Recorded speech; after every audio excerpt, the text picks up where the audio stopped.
The way the P150 system works, there are essentially 4 stages that everything that passes through goes through.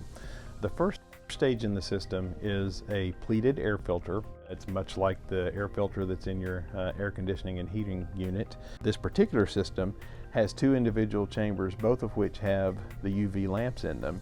Both chambers on both sides are surrounded with the reactor pads that reflect and refract the UV light.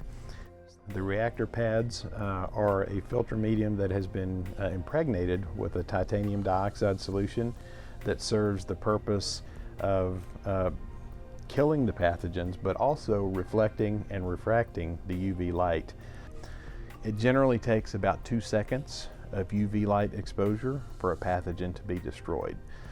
The P150 system also produces the hydroxyl radicals, which exit the machine and flow into your room, landing on surfaces and airborne pathogens.